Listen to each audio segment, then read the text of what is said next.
Let me make a name. হুজুর, আমি জানোয়ার না, আমি মানুষ। এই জন্য কি করছিস? গুলি চালিয়ে দিলে কি হতো? আগে প্রাণের ভয়ে। কেন? আমার জমিদার আমার বাগান কেড়ে নিয়েছে, আমি আর আমার নাতি এক কাপড়ে পালিয়ে বেড়াচ্ছি। এখানে জমিদার চাকরি দত্ত, উনি ভীষণ বাজে মানুষ। গরিব মানুষের সব কিছু কেড়ে নিয়ে তাকে ফকির করাই তার কাজ। Oh, really? Let's go and have a look.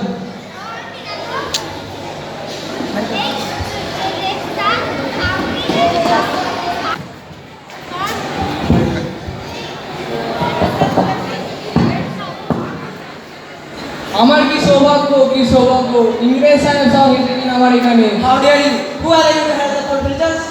Manager সাইডটি গালাগাল দিচ্ছে। Shut up! ইংরেজ সাহেব ভীষণ রেগে গেছেন, বলেছেন সরকারি রাজ ও চিরস্থায়ী বন্দোবস্ত চালু করেছিলেন আপনাদের মতো এই গণমান্য ব্যক্তিরা, যাতে গরিব দুঃখীদের খেয়াল রাখে, রক্ষণাবেক্ষণ করে, অত্যাচার করার জন্য নয়। আপনি যদি বাঞ্ছারামের বাগানে পা রাখেন, ইংরেজ সাহেব বড় হাঙ্গামা করে দেবেন, তাই সাবধান। Okay, everyone come with me.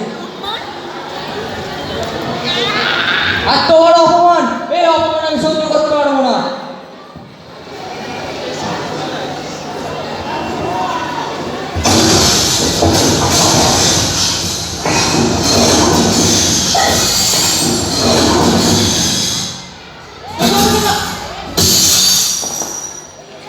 তাড়াতাড়ি খবর দাও, মামলার কাছে এখানে আসেন।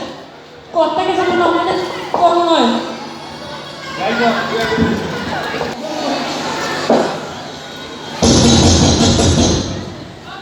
বাবা মশাই, ও বাবা মশাই, আমি আপনার ছেলে নকরি, দরজা খুলুন।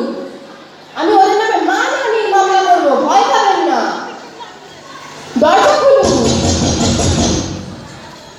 বাবা মশাই, ও বাবা মশাই, বাবা মশাই দরজা খুলছেন না, দরজা ভাঙার ব্যবস্থা করুন। ও দেখে সকরি দত্ত চোখ উল্টে পড়ে মরে পড়ে আছে। বাবার এই আকস্মিক মৃত্যু দেখে নকরি দত্ত মনে খুব কষ্ট পায়।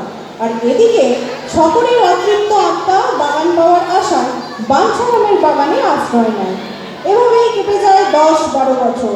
সকরি দত্তের প্রেতাত্মা আজও ঘুরে বেড়ায় বাঞ্ছারামের বাগান জুড়ে।